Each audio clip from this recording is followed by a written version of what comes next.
Good evening, good evening, good evening, and welcome to Counsel of the Day with Shanrae.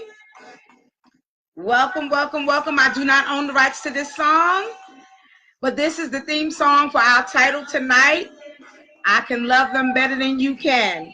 Good evening, good evening, good evening. Good evening, good evening. And as you enter into the room, I'm asking you to please share. Good evening, good evening, good evening. Welcome to Counsel of the Day with Shanrae. And this is the theme of the title of this week's teachings. I can love you better than they can. Yes. I'm sharing, I'm multitasking, guys. So.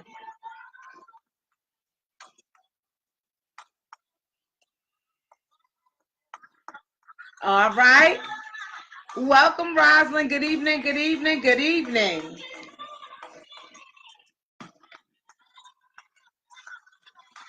All right, this is the title. The title of our lesson this week. Welcome to Counsel of the Day with Shanrae. Please share, like and share as you come into the room tonight. I'm going to give it another minute and then we're going to move it along.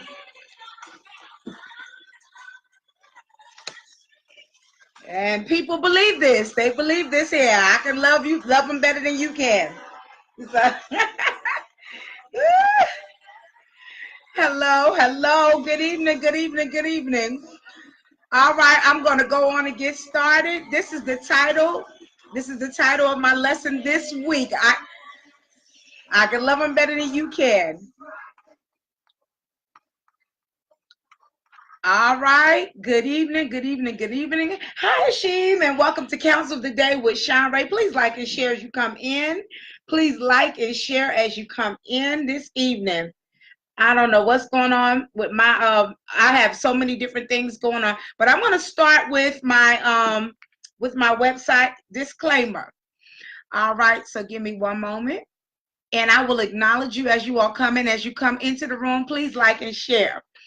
All right, it says, please be aware that due to the nature of the technology that we're using, there can be no assurance of confidentiality when using this online service.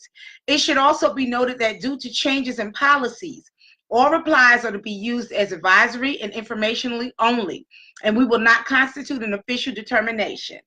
Information provided by myself or any other counsel or religious leader are subject to the limitations of current and available material.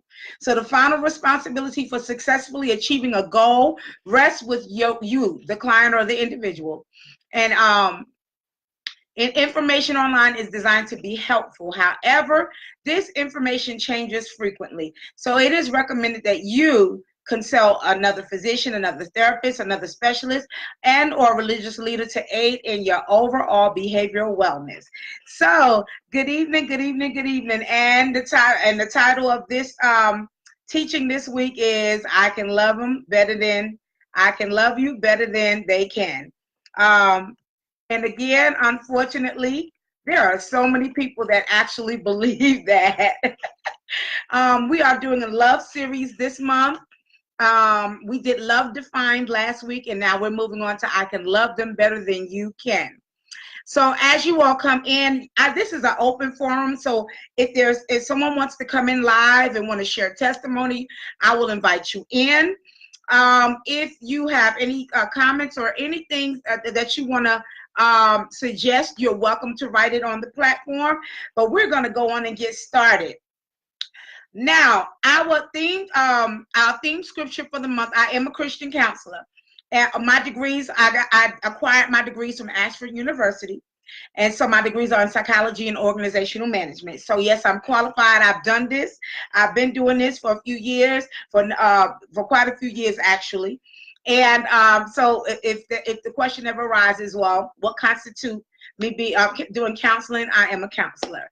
All right. So our scripture comes from 1 Peter chapter 4, verses 8. And I'm reading the NIV version that says, above all, love each other deeply because love covers a multitude of sins. And as I'm living this life and, getting a little bit growner and growner, I'm learning that love really does cover a multitude of sins. So I'm going to give you all the definition once again of love. And the first definition says an intense feeling of deep affection. The second one says a great interest and pleasure in something, which is a noun. Hi, Darlene. The third definition is feel a deep romantic or sexual attachment to someone, which is a verb. Now, I'm going to give you the definition of lust. Number one, lust is a very strong sexual desire. Number two, to have a very strong sexual desire for someone. So those are the two descriptions and definitions of the word lust. Okay, now I want to give you the definition of extramarital affair.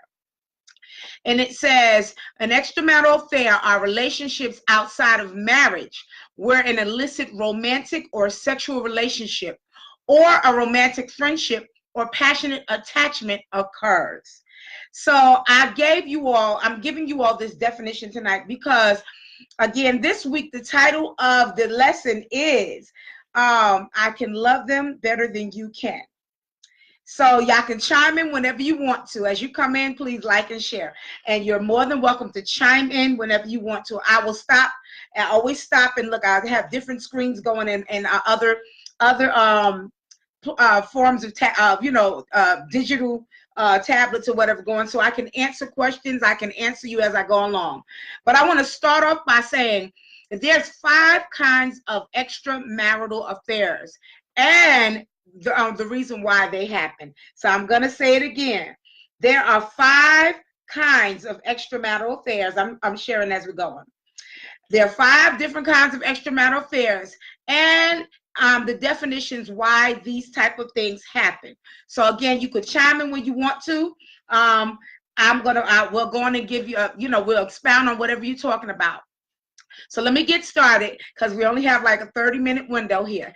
So we all value love.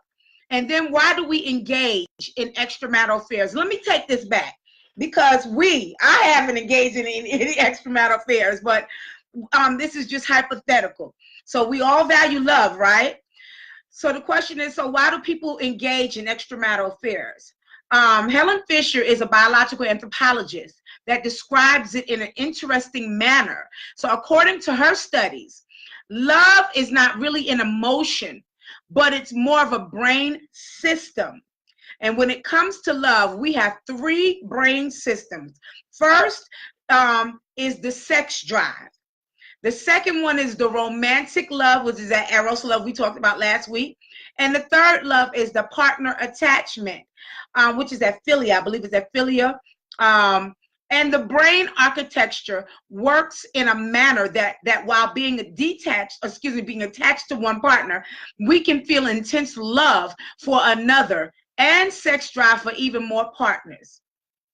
Now I'm gonna pause here because I want to see if anybody that's on now, do y'all have anything to say about that? That the third thing concerning your brain system is that partner attachment, where the brain architecture works in a manner where that while being attached to somebody else or married to someone else, that you can feel an intense love for another person and sex drive for even more partners.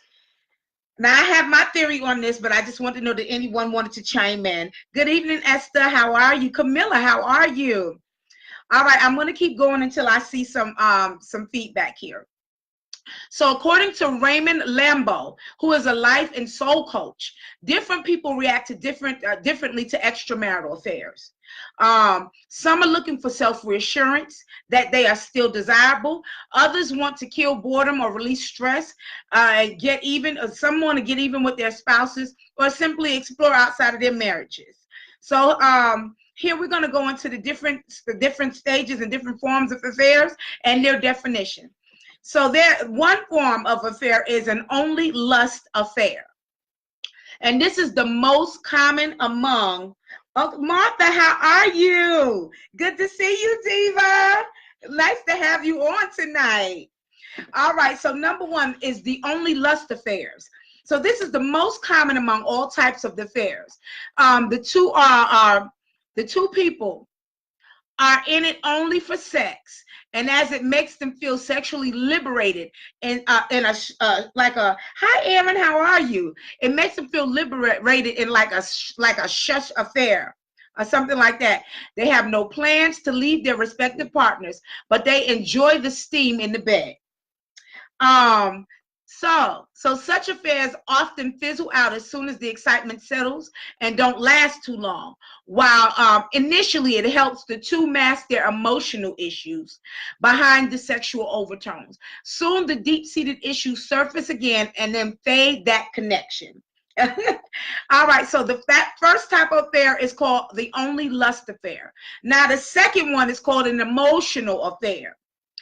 So we all have debates about emotional affairs, which I hear this all the time. You know, the person that, a lot of times the person that's guilty of having an emotional affair is the one that say, well, I didn't do anything. I didn't do anything physical. I didn't do anything physical. But we're going to read about it. All right. So the debate about emotional affairs being equally sinful as sexual infidelity. So it is sometimes even called, let me see. Hi, Anthony. How are you? Anthony Moore, Pastor Moore, how are you? So it is sometimes even called the affair of the heart. So while the two don't engage in a physical relationship, they are deeply intertwined in each other's minds, and they are constantly flirting and exchanging messages and thinking about each other pretty much all of the time. There is no sex, but that doesn't mean that there is no sexual tension between the two. And the two share every single intimate detail and are so much into each other that it drains the energy from their primary relationships. And they reach out to each other because they feel the constant need to stay connected. Pastor Moore says, doing great. I'm enjoying it. Thank you, Pastor Moore. What a compliment from you. This man know he could preach. He know he could preach. So that's the emotional affair. I was not dealing with, but I was kind of counseling, not counseling, but the conversation came up with someone that was actually involved in an emotional affair.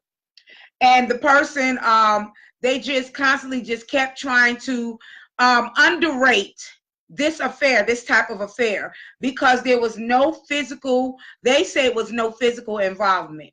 But it was a lot going on. And this emotional type of affair really basically destroyed his marriage, destroyed their marriage completely due to this selfish, it is extremely selfish type of outside extramarital relationship, and the person refused to even acknowledge almost that it was an act of infidelity because they did not come together physically. And so, you know, it is what it is. When people are willing to fight for their wrong, then whatever. Then whatever, you know, they'll learn their lesson one way or the other, you know. So let's move on to the resentment and the revenge type of affair. Such affairs happen often because of resentment towards their current partner in marriage. And this affair materializes because the partner wants to get even with his or her spouse. They could have discovered an illicit relationship or are deranged by their partner's indifferences. So when such partners engage in extramarital affairs, they want to feel empowered, and they unknowingly seek healing in such illicit affairs. They want to feel wanted by someone without undergoing the intense pressure of dealing with his or her own disturbed relationship.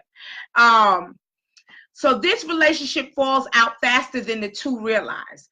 Relationship expert and Madhu Katya explains 90% affairs are resentment affairs.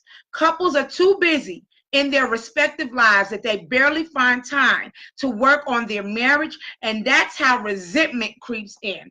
No one wants to work on the issues. They start blaming the partner, and this is when they start looking for love and acceptance outside of their marriage. So again, 90% of affairs are resentment/revenge affairs. So that's the third one. Now we have a fourth one called imaginary affairs. So humans are capable of creating illusions that they desire. And this perfectly describes an imaginary affair. A colleague or a gym buddy probably likes spending time with you, but you secretly convince yourself that you two are a thing, and that he or she will leave their partner to be with you. And this commitment is only one-sided and is a perfect mix for disaster. Now, hi Gloria, how are you? So good to see you. And I have dealt with clients that actually, I guess, to ease the stress and strain of their marriage, having an imaginary affair to them makes them feel better or whatever. And that is never, ever, ever healthy. That is not healthy at all when you build up these unhealthy imaginations in your mind. Hi Dorothy, how are you? So, okay, now they have another one called the body and soul affair. This affair is the most fatal of all. It is almost like a real relationship. The two have sex, they have emotional dependency, and they feel complete in each other's company.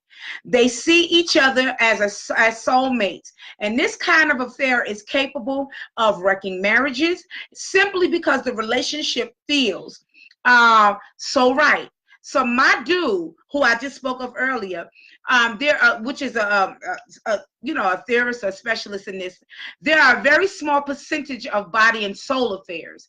It's more spiritual than physical and emotional. So they feel the need to constantly feel each other, and separation pains them immensely. So this is the kind of affair that leads to divorce and remarriages. Now I'm going to put a pause here.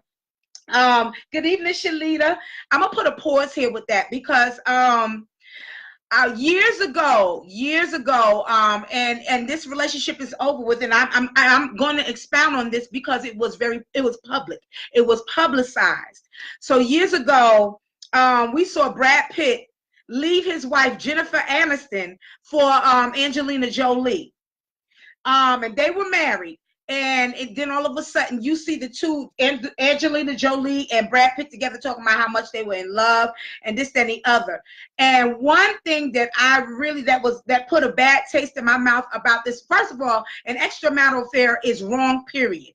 If you feel your marriage is over with, the best thing to do is to leave. Separate, leave, divorce. I don't believe in divorce. I believe that divorce is not always an option. But if you feel like your marriage is dead, the integrous thing to do is to leave. Leave. Go on, file for divorce, and then move on. But when you move on while you're still married, I don't care if you're saved, if you're a Christian, if you're not a Christian, if you're a Buddhist, if you're something else, you reap just what you sow, because the vows, whether you're a religious person or not, the vows are still the same, that you are committed to each other. You're committed to just one man to one wife, and that till death do us part. But if y'all can't make it and you start over before that marriage is over with, you will reap what you sow. And look at what happened.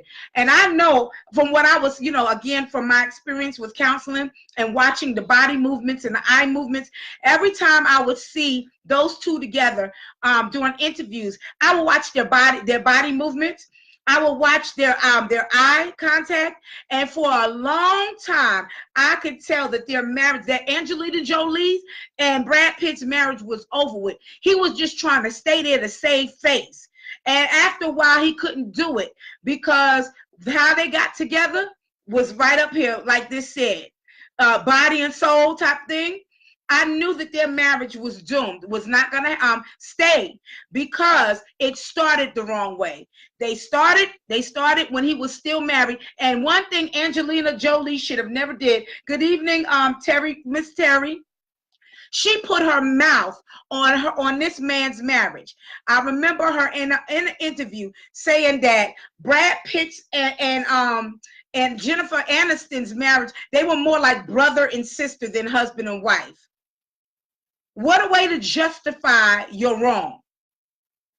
Who are you to put to give people knowledge about insight on their marriage when you wasn't there? Because the guilty party will tell their new person anything. And trust me, it is always the other person's fault. So whoever's the one that's cheating, they will build a whole big story about why it's the other person's fault and it's never theirs. But look at what happened. It didn't last because it didn't start right. Marriage it's you know, it's strenuous enough when you start out right, because it's such a fight for the two to become one. But when you incorporate other people, and then you feel like you starting over because you happy or whatever like that, it will never ever work. You reap just what you sow. I'm looking at, and I'm saying this because it's put out there. We've seen so many public affairs happen, and they start and then they turn around and they wind up living with or marrying their extramarital whatever, Alicia Keys and her husband. And I can talk about this because it was publicized. And I remember that her husband's ex-wife, now ex-wife, got on the radio. She was on the radio down here in Atlanta. And she was asking very nicely for Alicia Keys to please stay out of her marriage. She said that her and her husband have been there before. He's cheated on her before. And they worked it out before. She was asking, please stay out of her marriage. And as we can see, it didn't work. And I'm watching the body language and the eye and all of this stuff. I'm watching the eye movements with Alicia Keys and her husband. And she doesn't look happy now either, because you reap just what you sow. So let me move on. We are all living, Terry Rita said, you are so right about that. You know, and it's unfortunate because, you know what, it's natural to want to be happy. It's also natural to want to overlook your shortcomings. A lot of times these affairs, and not unless the person is just completely out of control and they just are not marriage material. But a lot of times when someone is having an extramarital affair and the tension that's going on in the marriages, a lot of times it's because there's no working together. There's no working together with that couple, which causes a lot of disagreements to happen. And I mean, if spouses would just, you have to look at it. If you got to write a timeline, what is breaking this marriage down? Look at it and go to counseling. Go to counseling. Go find a life coach, someone that can show you how to overcome whatever. A lot of times, financial instability is one of the largest things that tears down a marriage. One partner may spend too much. One partner doesn't know how to manage. One partner keeps doing crazy things that takes money out the house, gambling, or keep getting in trouble, or something like that, just irresponsible. That is a huge breakdown of a marriage. And then when you have the person that's doing it, they refuse to go and get help and learn how to function better, then it causes conflicts and stuff. So that's just one thing. But I'm going to read. We're all thank you, Miss Terry. Good evening, Felicia. So we're all living in the age of social networking, financial freedom, and easy availability. So if your partner has a roving eye and does not mind instant gratification, or does not feel guilty to having an affair or extramarital sex, it is easy for your partner to lose control and to slip up. So how do you know whether you're being cheated upon or just being paranoid about your partner's infidelity? So if you're a good observer, then it should not be difficult to check if your partner is enjoying good company outside of the home, and there could be serious relationship problems or marriage problems. So these are some of the things that and it talks about top signs that your partner is having an extramarital affair. So good evening, Superwoman. How are you? And please chime in, Superwoman. You know you're always welcome to chime in. If you want me to bring you in, I'll bring you in. All right. So these, again, are the top signs that your partner is having an extramarital affair. These are researched. These are researched by several therapists here. So number one says the no eye contact. And I just read this last week, last Thursday, that your eyes are the doors to your soul. So even if your partner is having an affair, his soul is not able to give approval. So hence there is an element of guilt. And at the same time being a certain personality type, their way of behaving is to develop an emotional barrier between the two of you. And this one-way emotional, I'm reading back and forth. Good evening, Superwoman. This emotional one-way emotional distance is triggered by their infidelity, wants to avoid any emotional and physical intimacy with their partner. I'm going to keep going. And it says perhaps there's an inner conflict that is gripping them. So I'm going to move on to the second one. The second one says, let me see if I don't want to skip over something. Again, okay, we're saying that this barrier is it's still not able to kill their inner voice, though. Whether it's their first time or is this something that they've been doing. And I want to interject here. If there is someone that is married to a person that is a repeat offender when it comes to infidelity, I will never tell anybody what they should do with their marriage. But I do know the person that is doing this repeat offending, it is definitely it is a definite form of being out of control. There's some other things that's going on. And so if it's like they just can't help themselves, then they really do need to seek help. All right. So number 2 says sudden changes in their appearance. So if your partner goes in for a makeover so that they can look a little younger or more energetic, it may be more than just a change of fashion sense. So just check and see if there's a drastic change in the person's appearance or something like that. I'm going to interject right here.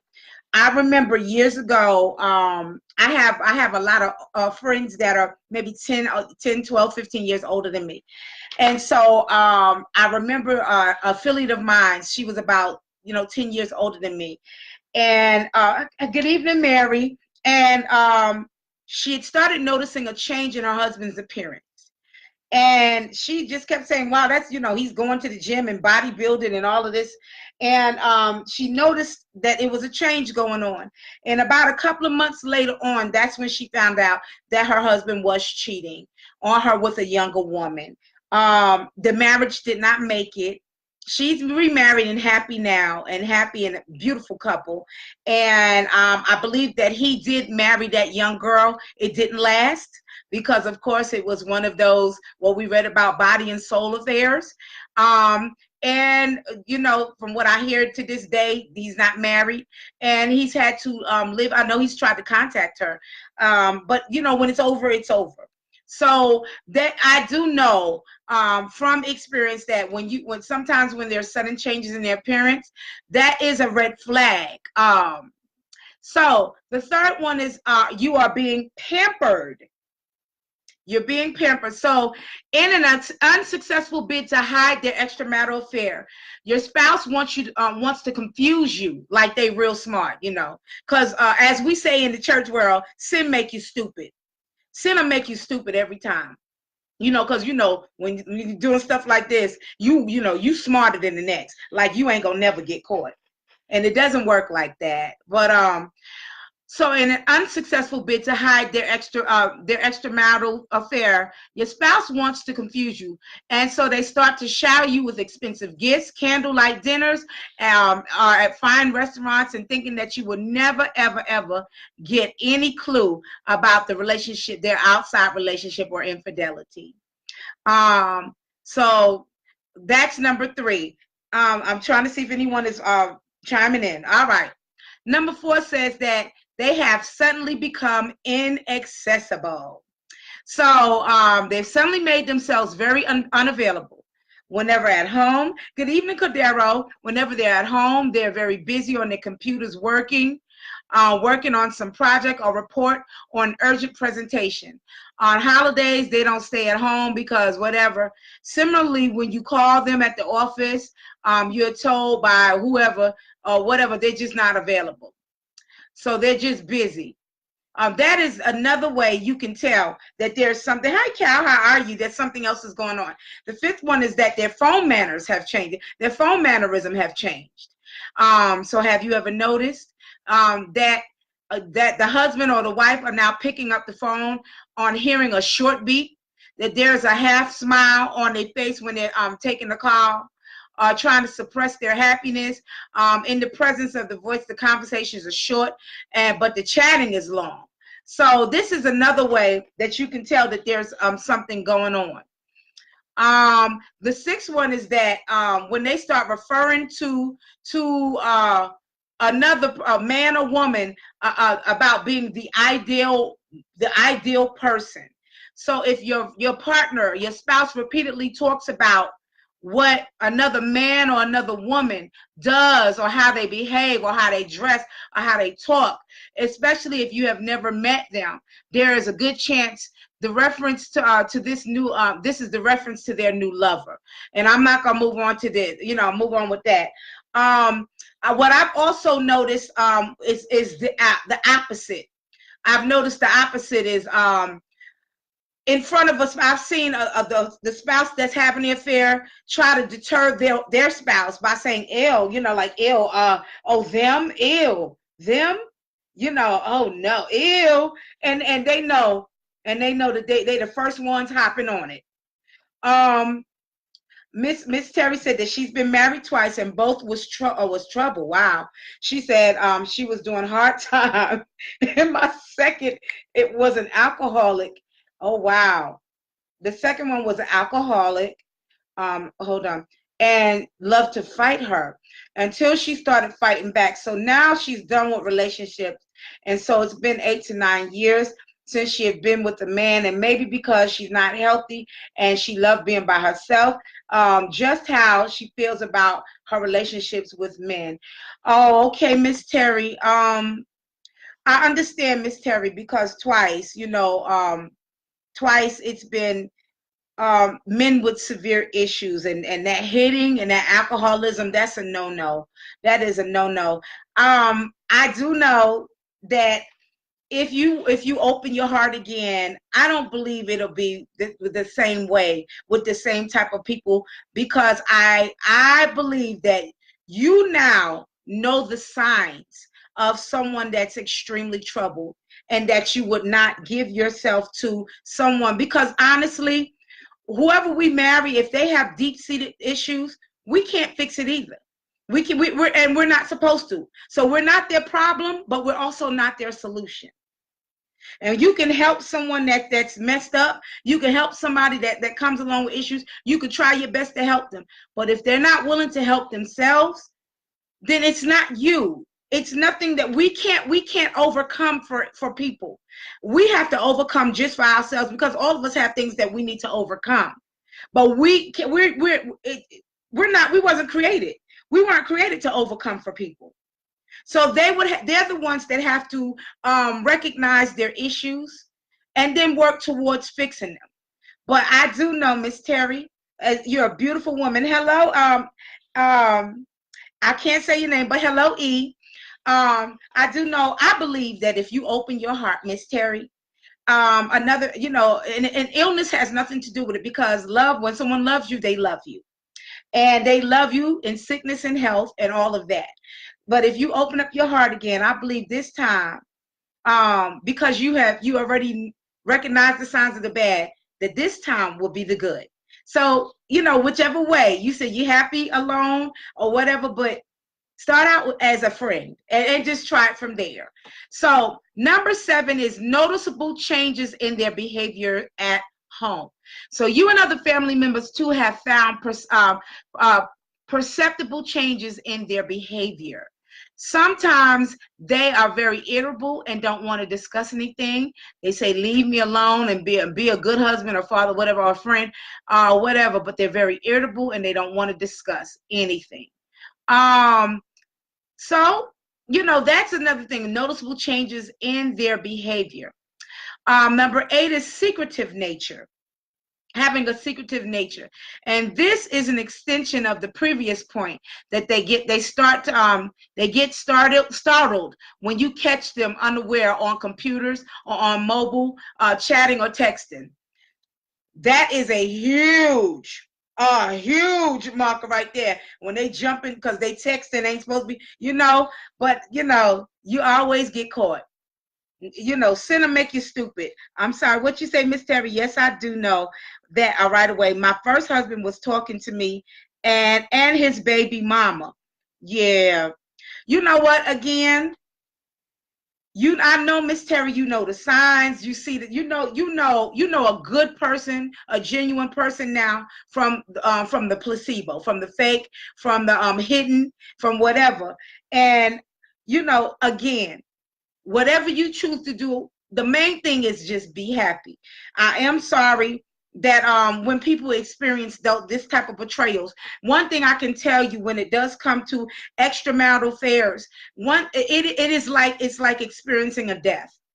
It really is. It's very similar as experiencing a death, because really it's like the death of a marriage.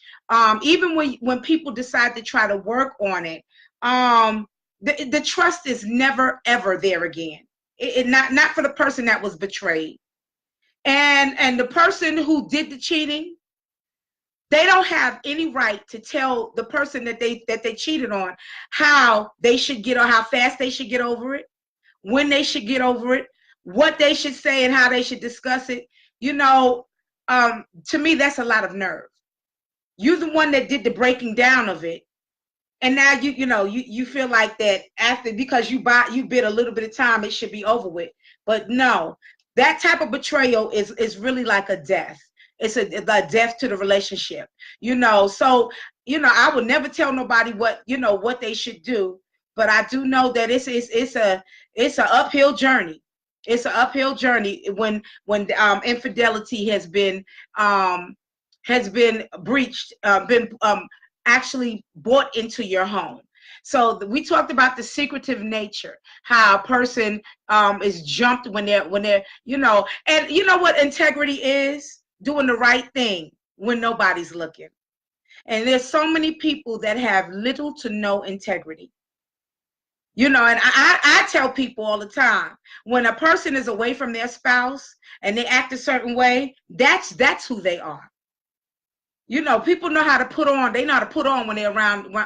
But when they're away from their spouse and they act a certain way, that's the real person right there. So, but that secretive nature, the chatting, the texting, the emailing, the social media.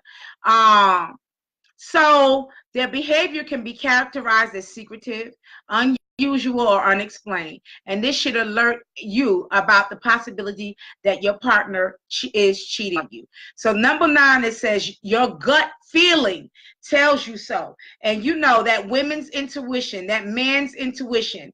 I've seen it on both ends of the spectrum, where it's most familiar when we say men cheat. Oh, but women cheat too. Women cheat too. And I've seen men that were just broken. They were broken. They were broken down. Broken. I mean, a faithful men. They were faithful. They loved their wives, and then the wives turn around and breach their marriage, and and they're just broken behind that. So it's not good either way. So your gut feeling. We humans have an excellent sixth sense, which is not given much much importance because of the lack of scientific evidence. But if you notice that he is behaving or she's behaving strangely, acting smart, or is hiding something, then you have a reason to believe that that they're out seeing someone else. So please do not ignore your instincts. No woman is naive. Now I'm going to go down a little bit before we end this, because I want to open this up a little bit. So it says what to do. Let me talk about what to do if your husband or wife is actually having an extramarital affair. So first of all, it is shocking news, which may take anything from a few hours to a few days or longer to digest and let it sink in. The first step is to accept the fact that you may have to make yourself stronger, stronger than what you are. And there's a book out there that says how to be strong emotionally and mentally. That's a good book to read. The second thing is, after that, depending on your personal circumstances, family conditions, and other factors, you choose from very mild response to a strong reaction. So in case you want to save your marriage and think that it can be done, then you may, here's a book that y'all can refer to, or it says, when does your husband or your wife need your emotional support, or how to save marriage and avoid divorce. But if you think that the situation is slipping out of your hands, there's another book out there that's called Why Have a Love-Hate Relationship. So, and there's another one that says When to End a Relationship. So, or how to come out of a relationship breakup or something like that. So I want to open the floor. Hey, Cole, how are you? He says, saw you on. Just wanted to say, hey, real quick. It's good to hear from you, Cole. I'm getting ready to open the floor, and if anyone wants to chime in, the question for this week is, or the statement is, I can love them better than you can. Does anybody that's on today, can someone tell me why an outside party, a lot of times when there's extramarital affairs going on, and I do a lot of reading and a lot of research on this, and I will expound on that on my readings. But why do people feel like they can be a better spouse to their lover than their spouse, than that their lover's actual spouse? Does anybody have anything to chime in about? Oh, that's my time. Oh my gosh. And I sure was hoping, let me stop it. I sure was hoping that I was going to get some feedback on this tonight. I was hoping, well, this is an open question that I'm asking. I'm going to ask it again. And if somebody, if you feel like you wanted to, give your thoughts on this, please type it in. If you type it in a little bit later on, then I will address it on Thursday. Hold on, I see something. You too, you have a blessed night, Miss Terry. Okay. She said she'll talk to us later. Oh, you're welcome. So nothing. Cole, is there something that you want to add in about why people who are the lovers or something, the side pieces, the side boos, why they think they can love their lover better than the spouse can? Nothing? Nobody? I'm trying to see. Well, my time is up then. I will see y'all on Thursday. That's a question that I'm still asking. Hello, Jose, how are you? That was the question that I wanted to open up really briefly about. Does anybody have anything to say about this? Why these extramarital affairs feel like that they can love their lovers better than their actual spouses, and you make them feel that way. Oh, can you, Superwoman? Can you give a little bit more insight? Can I bring you in for a minute so you can talk about it, or really briefly? Like you said that you make them feel that way. Can I invite you in, Superwoman? Okay, you know, and that's something to think about. That is something to think about. Like, so okay, so you're there. The side boo feel like that they're the answer. They're the actual answer. That that they make them you make them feel like they can love them better than the spouse can. Okay, that's something to really, really, really think about. That really is. So the extra, you know what? It's that self. You're right. That self gratification. Because when it comes down to first of all, you have to entertain it. Most of us that are married, we know it don't start out physical. It don't start out with the emotional. She said no. Okay, Superwoman.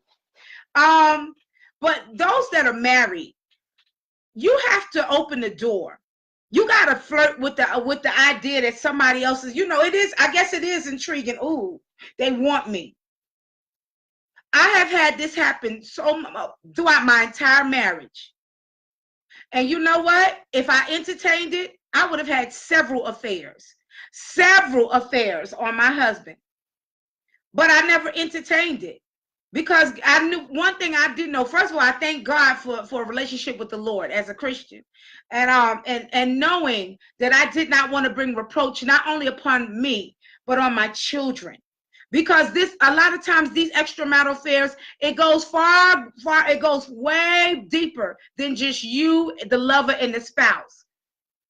If there's children there, them children are involved. It becomes a big mess. A lot of it is all due to straight selfishness, poor choices, poor judgment. And I know that it starts with the idea of, I'm flattered that somebody else finds me interesting. And one thing we all know, most of the time these extramarital affairs, they don't want you. They don't want you like that. There are some thirsty people out there that feel like I can be the next Mr. or Mrs., whatever. So Superwoman said the lover think that they are rescuing them. Yeah, I believe. Yeah, you're right. You're right. I have seen cases where a married man sees a victim, what appears to be a victim woman in her marriage. Oh, her husband is abusing her. Her husband is not treating her right, or whatever. And then he becomes her lover, or he has the extramarital affair with this victim. And so I'm quite sure that's the mentality right there. Well, I can rescue them. But rescuing, getting back, giving them, they're bored. They feel like they're being more appreciated more by the person that don't live with them.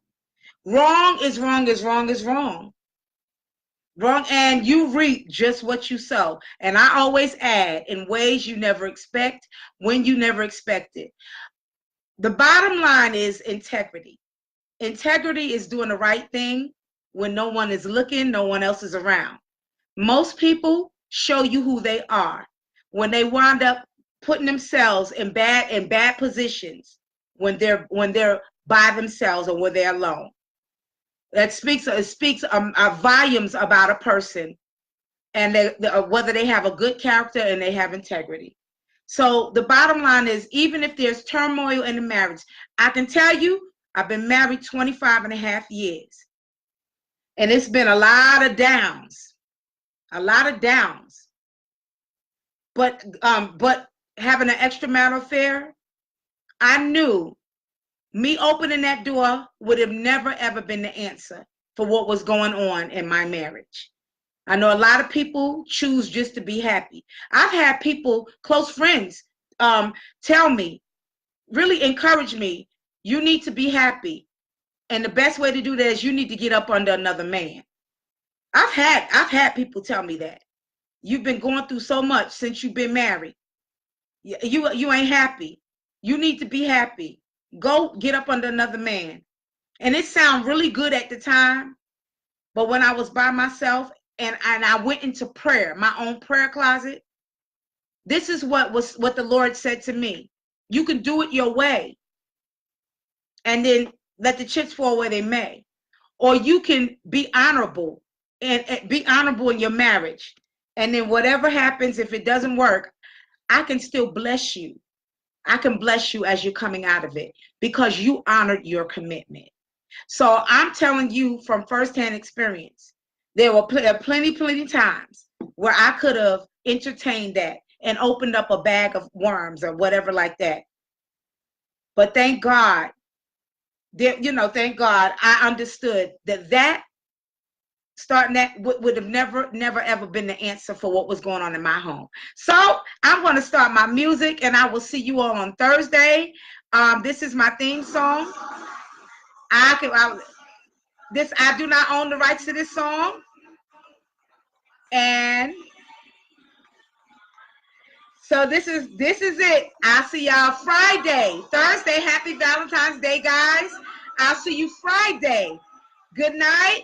Good night, and I hope you enjoyed Counsel today with Shanrae tonight. God bless you all. Good night. Good night.